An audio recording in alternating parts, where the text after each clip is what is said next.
नमस्कार, आपके साथ मैं हूं जया मिश्रा। कोरोना वायरस ने इन दिनों देश में कहर बरपा रखा है और ऐसे में न्यूज 24 मध्य प्रदेश छत्तीसगढ़ लोगों तक सही और सटीक जानकारी पहुंचाने की मुहिम में जुटा हुआ है ताकि लोगों की मदद हो सके। कोरोना के बाद अब देश में ब्लैक फंगस के मामले भी बढ़ते जा रहे हैं, जो कि चिंता का सबब है। और ऐसे में आज हमारे साथ जुड़ रहे हैं रायपुर से नेत्र रोग विशेषज्ञ डॉक्टर दिनेश मिश्रा, जो कि बताएंगे कि कैसे कोरोना काल में अपनी आंखों का ख्याल रखें, कैसे ब्लैक फंगस से आप खुद को बचा सकते हैं। आप भी प्रोग्राम के दौरान कॉल कर सकते हैं, अपना सवाल कर सकते हैं डॉक्टर दिनेश से। डॉक्टर दिनेश, बहुत स्वागत है आपका न्यूज 24 मध्य प्रदेश छत्तीसगढ़ पर।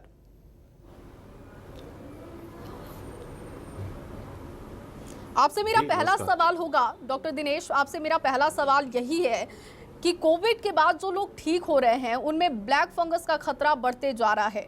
आंखों के लिए कोविड कितना खतरनाक साबित हो रहा है और ब्लैक फंगस के लक्षण क्या क्या हैं?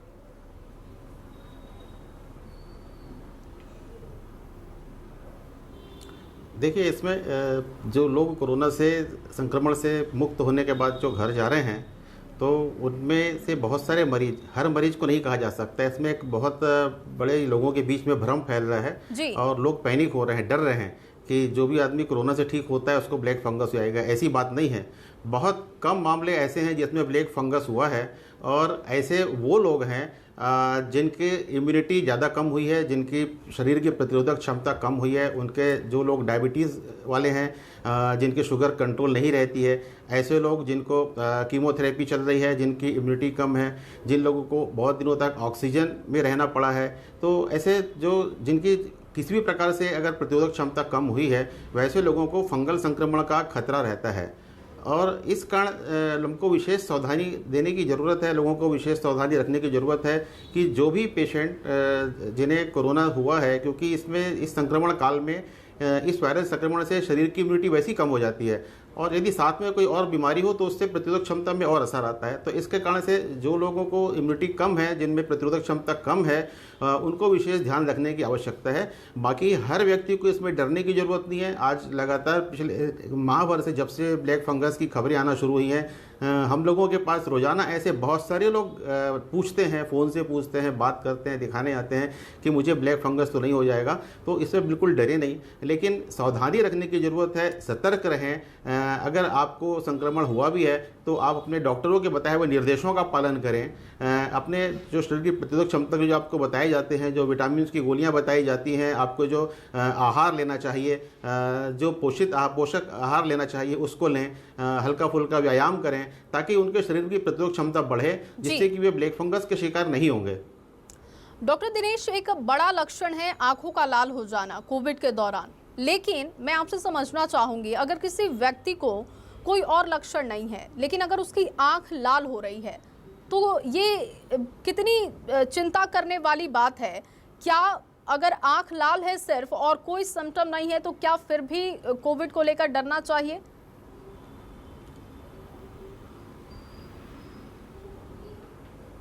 जी देखिए, इसमें मैं आपको ये बताना चाहूँगा कि जो ब्लैक फंगस है, इसे म्यूकरमाइकोसिस कहा जाता है।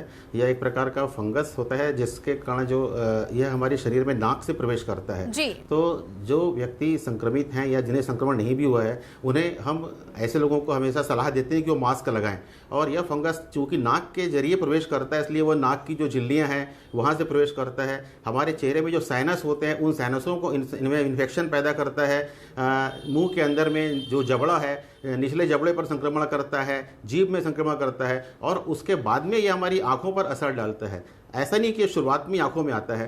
तो अगर आपको कोई भी इस प्रकार की तकलीफ होती है तो आपको अच्छा, इस बीमारी में चूंकि इसमें दंत रोग विशेषज्ञ भी इसका उपचार करने में शामिल होते हैं, कान नाक गले के डॉक्टर भी उसमें देखते हैं कि नाक के जरिए कहाँ से फंगस पहुंचा है, उसकी जांच की जाती है एंडोस्कोप से। और जब यह संक्रमित हो जाता है, उसके बाद संक्रमण जो होता है ये आंखों में पहुंचता है, तब आंखें लाल होती हैं। और यदि उस समय तक व्यक्ति ध्यान नहीं दे पाता है, किन्हीं कारणों से अपने चिकित्सक के पास नहीं पहुँच पाता है, तो जब संक्रमण आंखों में बढ़ने लगता है। तो आपने बिल्कुल सही कहा, उसमें आंखें लाल होने लगती हैं, आंखों से आंसू आता है, जो हमारी पलकें हैं वो गिरने लगती हैं, व्यक्ति पलकों को उठा नहीं सकता है, उसके जो मूवमेंट है आईबॉल के मूवमेंट कम होने लगते हैं। और जब संक्रमण धीरे धीरे हम आंखों की नसों के अंदर पहुंचता है और जब ब्रेन में पहुंचता है तो धीरे धीरे उसकी नसों की रोशनी भी खत्म होने लगती है आंखों की, जो एक बहुत गंभीर अवस्था हो जाती है। लेकिन ऐसे मरीज बहुत देश में कम हैं। हमारे देश में 2 करोड़ से अधिक लोग शिकार हुए हैं कोरोना के, 2,83,00,000 के आसपास। लेकिन इसमें से अभी तक जो मामले हैं ब्लैक फंगस के 8 से 10,000 मामले हैं, इसलिए हर व्यक्ति को घबराने की जरूरत नहीं है। जी कोरोना से बचना है तो 2-3 बातों का बहुत ख्याल रखना है, जो कि डॉक्टर्स हमें अब तक बता रहे हैं कि आपको मास्क पहनना है, सोशल डिस्टेंसिंग का ख्याल रखना है। डॉक्टर एक बात ये भी कहते हैं कि आप अपने कान को, नाक को, मुंह को और आंख को छूने से बचें। तो इसकी सच्चाई मैं आपसे समझना चाहूंगी कि कई बार लोगों को आदत होती है, अपने आंख को छू लेते हैं वो, तो क्या उन्हें इससे डरने की ज़रूरत है? इसके लिए एहतियात बरतने की ज़रूरत है क्या, कि अगर आंखों के द्वारा भी कोरोना फैलने का खतरा है क्या? कोई इस तरीके की इसकी सच्चाई है?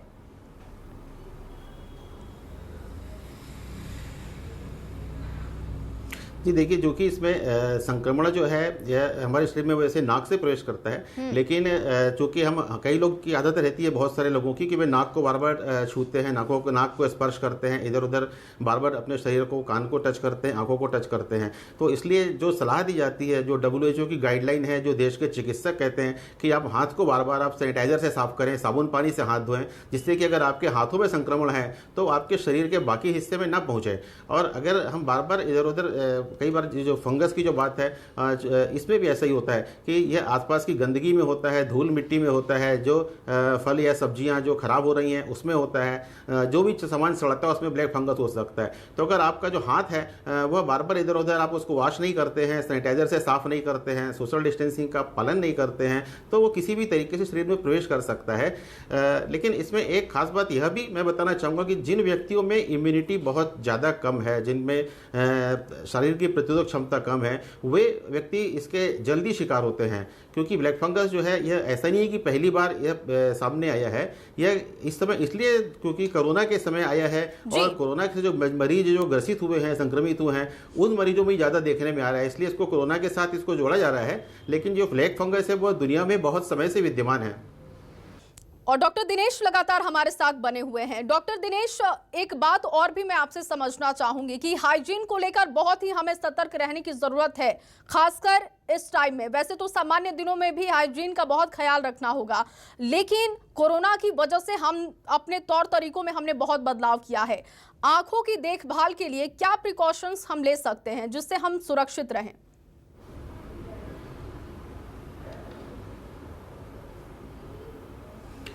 जी देखिए, उसमें सोशल डिस्टेंसिंग की जो बात की जाती है पूरी तरह सही है। आप उसमें किसी भी बड़े समारोह में न जाएं, लोगों से बहुत अधिक नज़दीकी बना करके संपर्क में ना आएँ, एक दूसरे से दूरी बनाकर रखें, क्योंकि जो संक्रमण है यह भीड़ भाड़ वाली जगहों में फैलता है। इसलिए जैसे कि आपने अभी कहा कि परीक्षाएं जो हैं, इसलिए परीक्षाएं स्थगित की जाती हैं। बड़ी बड़ी जो परीक्षाएं हैं, चाहे बच्चों की हों, चाहे विश्वविद्यालय की हों, जो शादी ब्याह जैसे आयोजन हैं, जितनी भी प्रचार के काम हैं, वो सब की आदत है कि व्यक्ति दूरी बना के रखे, क्योंकि यह एक संक्रामक रोग है। एक जो वायरस है यह संक्रामक है, और यह एक व्यक्ति से दूसरे व्यक्ति में फैलता है। और दूसरी लहर में लगातार देखा गया है कि किसी किसी परिवार के एक सदस्य के बाद में उसके कारण से पूरे परिवार के लोग भी संक्रमित हुए, और कई बार वो गंभीर रूप से संक्रमित हुए, जिसके कारण कि उन्हें कई बार अस्पताल में भर्ती होने की आवश्यकता पड़ी, और उसमें कुछ लोगों की मृत्यु भी हुई।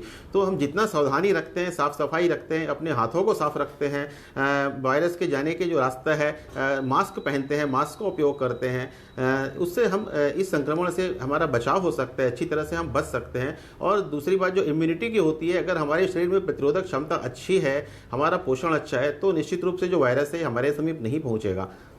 जी, इम्यूनिटी की हम बात कर रहे हैं, तो इम्यूनिटी को कैसे मजबूत किया जाए, खान पान का कितना इसमें रोल है, इसको लेकर आप क्या सलाह करेंगे?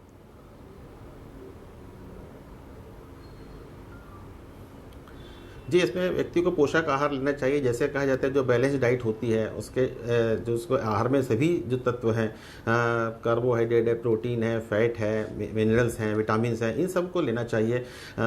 इससे क्या होता है कि हमारे शरीर की जो प्रतिरोधक क्षमता है बनी रहती है। दूसरा जो आपको जो हल्के फुल्के जो एक्सरसाइज के लिए कहा जाता है, आप वॉक करिए, आप टहलिए, रोज़ हल्की फुल्की एक्सरसाइज करिए, आप फेफड़े की एक्सरसाइज करिए, ताकि अगर बीमार होते हैं, आपके फेफड़ों में संक्रमण होते हैं तो आपके फेफड़ों की क्षमता इतनी होनी चाहिए कि आपको बहुत, अगर कम संक्रमण है तो आपको सांस लेने में दिक्कत ना हो। क्योंकि ऐसे बहुत सारे लोग हैं जो सांस लेने में तकलीफ के कारण धीरे धीरे संक्रमण बढ़ता है और फेफड़े संक्रमित होते हैं तो उनको अस्पताल में भर्ती करना पड़ता है। लेकिन अगर हमारी सांस लेने की, सांस फुलाने की हमारी क्षमता अच्छी रहती है, प्रतिरोध क्षमता अच्छी रहेगी, तो निश्चित रूप से हम ऐसी बीमारियों से बचे रहेंगे। दूसरी बात यह है बचाव के लिए कि अभी जो वैक्सीनेशन जो है, बहुत सारे लोग देखने में आ रहा है कि टीकाकरण में लापरवाही कर रहे हैं, टीका नहीं लगवाना चाहते हैं, वे झिझकते हैं, वे किसी किसी प्रकार के भ्रम में हैं कि, लेकिन हर व्यक्ति को टीका लगवाना चाहिए। जो गाइडलाइन है उसके हिसाब से टीका लगवाना चाहिए, क्योंकि यह जो टीकाकरण है वो आपके शरीर में प्रतिरोधक क्षमता को बढ़ाएगा और हमारे शरीर में इस वायरस से लड़ने के लिए ताकत बढ़ाता है। इसलिए इसको बिना किसी शक के, संदेह के और भ्रम में आए बिना हर व्यक्ति को टीका लगवाने के लिए खुद आगे आना चाहिए। जी डॉक्टर साहब, ब्लैक फंगस, इसके बाद white fungus, cream fungus, fungus के बहुत सारे इस वक्त में वैरायटी हमने देखे, सबका अलग अलग असर भी दिखाई दे रहा है लोगों पर। मैं आपसे समझना चाहूँगी इसमें अंतर क्या है और कैसे इसको कोई मरीज पहचाने कि उसे ब्लैक फंगस है या वाइट फंगस है या क्रीम फंगस है।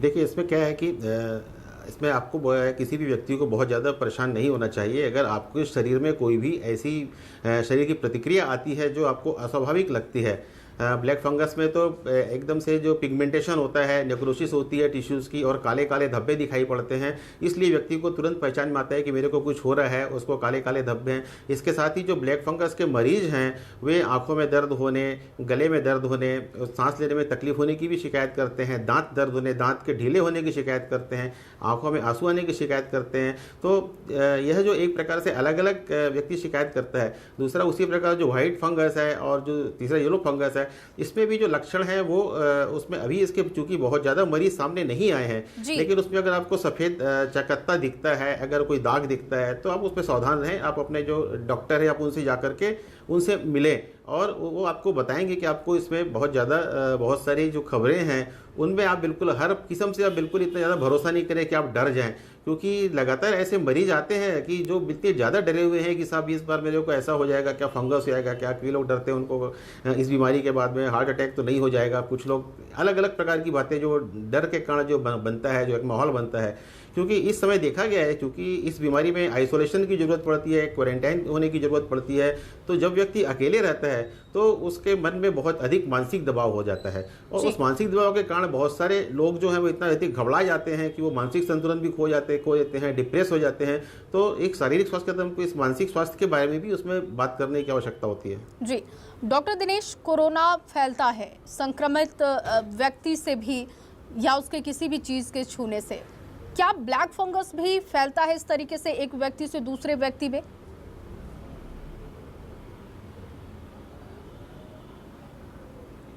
जी नहीं, यह बिल्कुल आपने बहुत अच्छा क्वेश्चन पूछा है। बहुत सारे लोग अभी भी भ्रम में हैं। ब्लैक फंगस कोई संक्रामक बीमारी नहीं है। यह जिस व्यक्ति को हुआ है उसी व्यक्ति को होगा। ऐसा नहीं है कि उसके घर के हर व्यक्ति को हो जाएगा। जैसे कोरोना के मामले में देखा गया था, उसमें एक घर का जैसे अगर 5 लोग संक्रमित हैं, 4 लोग हैं तो सभी संक्रमित होते हैं।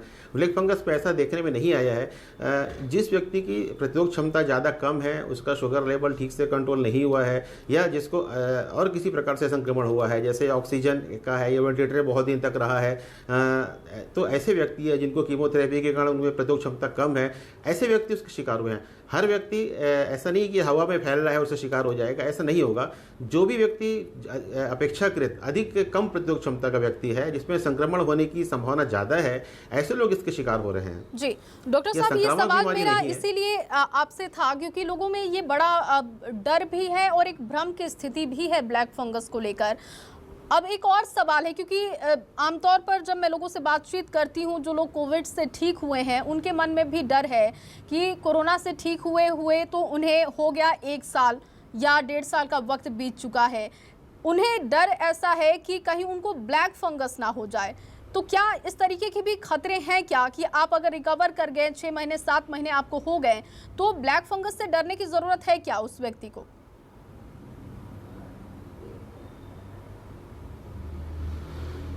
नहीं, इसमें इस प्रकार डरने की ज़रूरत नहीं है। अगर किसी व्यक्ति को बहुत अधिक समय हो गया है तो ध्यान देने की आवश्यकता है कि आप अपने शरीर की इम्यूनिटी को बढ़ाएं, प्रतिरोधक क्षमता को बढ़ाएं, क्योंकि ब्लैक फंगस जो है इस बार की दूसरी लहर में ही इसके ज़्यादा मामले सामने आए हैं। पहली लहर में ब्लैक फंगस के मामले नहीं आए थे, तो इसका एक कारण यह भी माना जा रहा है कि जो नया वेरिएंट आया है इस वायरस का, जो उसमें म्यूटेशन हुआ है, इसके कारण उसकी संक्रामक क्षमता बढ़ी है और इससे प्रतिरोधक क्षमता भी कम हुई है व्यक्ति में और उसमें ब्लैक फंगस के मामले ज़्यादा सामने आए हैं।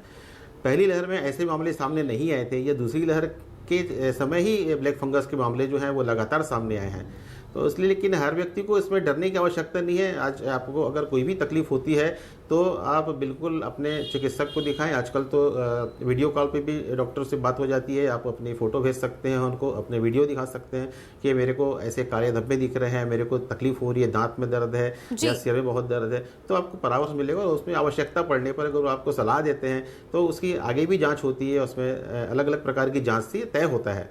जी, अब मैं आपसे ये भी समझना चाहूंगी कि अगर कोई व्यक्ति कोविड से ठीक हो गया, नेगेटिव हुए उसे 4 दिन, 5 दिन या 10 दिन का वक्त हुआ है, तो क्या ब्लैक फंगस से उसे खतरा है या ब्लैक फंगस का कोई सिम्टम उसके अंदर है? इस तरीके का कोई चेकअप है क्या जिससे पता चल सके कि व्यक्ति में ब्लैक फंगस का संक्रमण बढ़ रहा है और उससे प्राथमिक बचाव वो कर ले?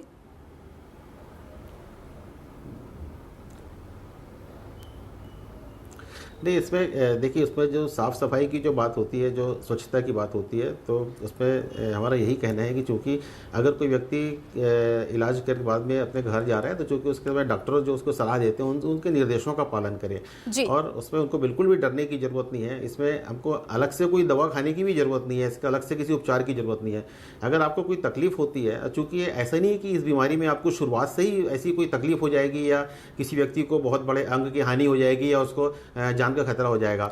यह बीमारी भी थोड़ा सा समय लेती है और बढ़ती है। तो अगर आपको कोई भी तकलीफ महसूस होती है अस्पताल से घर जाने के बाद में 2-4 दिनों 5 दिनों के बाद भी, तो आप अपने चिकित्सक से संपर्क कर सकते हैं, उनसे जानकारी ले सकते हैं, उनको दिखा सकते हैं। एक कॉलर हमारे साथ डॉक्टर साहब जुड़ गए हैं। बहुत अधिक डरने की आवश्यकता इसमें नहीं है। एक कॉलर हमारे साथ इस वक्त जुड़े हुए हैं, आलोक कुमार सिंह। आप अपना सवाल कीजिए डॉक्टर साहब से। हाँ, नमस्कार सर, मैं लखनऊ उत्तर प्रदेश से आलोक कुमार सिंह। हेलो जी, आप अपना सवाल कीजिए आलोक, आपकी आवाज आ रही है।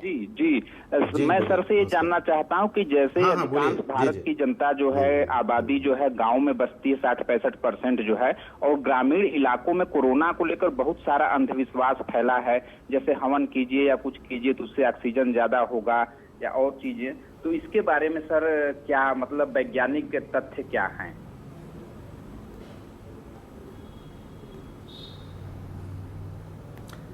देखिए, इसमें किसी भी अंधविश्वास को मानने की ज़रूरत नहीं है। आपको जो सरकार जो सलाह दे रही है, जो डॉक्टर सलाह दे रहे हैं, आप उसका पालन करिए। इसमें जो संक्रमण है वो किसी व्यक्ति की प्रतिरोधक क्षमता में कमी से फैलता है और इसमें किसी भी अनुष्ठान से, किसी प्रकार का हवन करने से ऐसा नहीं कि आपको संक्रमण नहीं होगा, क्योंकि इसमें देखा गया है कि अलग अलग स्थानों पर बड़े से बड़े लोग, चाहे वो बड़े राजनेता हों, बड़े धर्माचार्य हों, बड़े खिलाड़ी हों, बड़े पत्रकार हों, हर व्यक्ति इसका शिकार हुआ है। जिसने भी असावधानी बरती उसका शिकार हुआ है। तो इसमें किसी भी प्रकार का जो वैकल्पिक तरीका जिसकी आपने चर्चा की, उससे किसी को कोई फायदा नहीं होने वाला है। उसका सावधानी और समय रहते उसका उपचार, इन दो चीज़ों से व्यक्ति इस संक्रमण से बच सकता है। और इस प्रकार के अंधविश्वास में और भ्रम में ना है, क्योंकि शुरुआत में ऐसे बहुत सारे मामले आए जब किसी ने कहीं पर पानी लेकर कहा कि इस पानी से ठीक हो जाएंगे, किसी ने भभूत बांटने की कोशिश की, किसी ने गौमूत्र से, गोबर से ठीक करने की बात की। लेकिन ऐसे जो भी लोग थे आखिरी में उन्हें बीमार हुए, संक्रमित हुए और उनको अस्पताल में जाना पड़ा, उन्हें इलाज कराना पड़ा। इसलिए सबसे बेहतर है कि उसका समय रहते उसकी जाँच हो जाए, बीमारी पकड़ में आ जाए, उसका इलाज हो। किसी भी प्रकार के अंधविश्वास में किसी भी व्यक्ति को पड़ने की जरूरत नहीं है। डॉक्टर दिनेश, अब आंखों के एक और मसले को लेकर मैं आपसे बात करूंगी, क्योंकि बहुत सारी रिपोर्ट ऐसे सोशल मीडिया पर सामने आई जिसके बाद कहा गया कि कोविड के बाद जो लोग नेगेटिव हो रहे हैं उनके आंखों में परेशानी हो रही है, यानी कि आई विजन की दिक्कत हो रही है। तो इसकी सच्चाई नेत्र विशेषज्ञ होने के नाते आप क्या बताएंगे? क्या इस तरीके की कोई सच्चाई है क्या?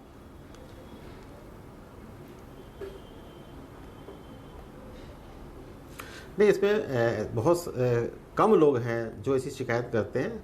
तो उसमें उनके लिए यही निर्देश है कि वो पहले अपने जो अपना पोषण ठीक करें, अपने घर में स्वास्थ्य लाभ लें पूरी तरह से, खाने पीने का ध्यान रखें और उसके बाद भी अपने नेत्रों की जांच कराएं। दूसरा, बहुत सारे लोग जो हैं इस समय में, लॉकडाउन के समय में वर्क फ्रॉम होम कर रहे हैं, कंप्यूटर और मोबाइल में पूरे टाइम चिपके रहते हैं, तो उससे आंखों में सूखेपन की समस्या होती है, आंखों में कई बार संक्रमण होता है, थकान होती है, जिससे चश्मे के नंबर भी बढ़ सकते हैं। तो यह जिनको कोरोना नहीं हुआ है उनके साथ भी ये समस्या है, जो ड्राइनेस की समस्या है, बच्चे जो लगातार घर में मोबाइल से पढ़ रहे हैं, जो लैपटॉप से पढ़ रहे हैं, घंटों परीक्षाएं चल रही हैं, तो इसके कारण उनकी आंखों में जल्दी थकान होती है। तो उसके लिए उनको सादे पानी से आंखें धोना चाहिए, पौष्टिक आहार का सेवन करना चाहिए, बीच बीच में आपको को एक आराम देने की ज़रूरत है। कुछ सेकंड के लिए आप 10 सेकंड के लिए आराम दीजिए। तो इसमें सिर्फ सावधानी रखने की ज़रूरत है जी। कुछ लोग हैं जिनको ऐसी परेशानी हुई है, जिनके चश्मों के नंबर बदले हैं, लेकिन उसको उनको जा करके आप जाँच करा सकते हैं। जी, अब लगातार एक दिक्कत लोगों को ये भी हो रही है कि अगर पावर बदल गया तो क्या इससे भविष्य में उन्हें बहुत ज़्यादा चिंता करने की ज़रूरत है क्या, ब्लैक फंगस को लेकर भी? क्योंकि नेत्र से जुड़ी कोई भी अगर दिक्कत है तो इंसान को सबसे पहले यही लग रहा है कि उसे ब्लैक फंगस है।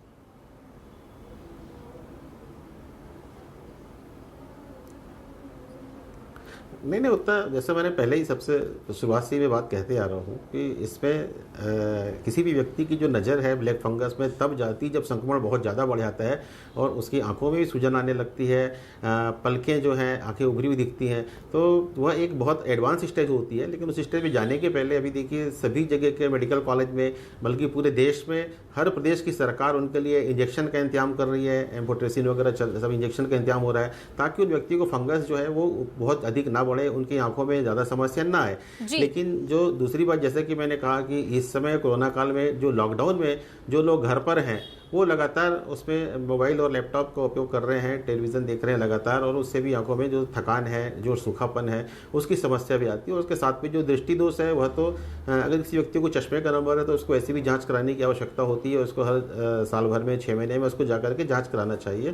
खास करके छोटे बच्चों के मामले में तो हम 6-6 महीने में उसको जाँच कराने की सलाह देते हैं, और जो बड़े लोग हैं उनको भी जाँच करना चाहिए। तो उसमें कोरोना में ऐसा नहीं कि अचानक नज़र किसी की कम हो जाएगी और उसको चश्मे का नंबर बढ़ जाएगा। इस बीमारी का जो असर है वो सबसे ज़्यादा जो असर जो देखा जाता है, हमारे जो फेफड़े हैं उस पर वायरस पहुंचता है, जिससे लोगों को सांस लेने में तकलीफ हो जाती है, उनको ऑक्सीजन की ज़रूरत पड़ती है, बुखार आने लगता है, उसे सर्दी खांसी होती है, ये ज़्यादातर तकलीफ़ें होती हैं। आंखों में हल्की फुल्की लालिमा हो सकती है, आंसू आ सकता है, लेकिन तुरंत इसमें नंबर में नहीं फ़र्क आता है, इसलिए बहुत अधिक चिंता की आवश्यकता नहीं है। बहुत शुक्रिया आपका अपना समय निकालने के लिए और ज़रूरी जानकारी हम तक पहुंचाने के लिए। तो फिलहाल इस खास कार्यक्रम में बस इतना ही। आप बने रहिए न्यूज़ 24 मध्य प्रदेश छत्तीसगढ़ के साथ।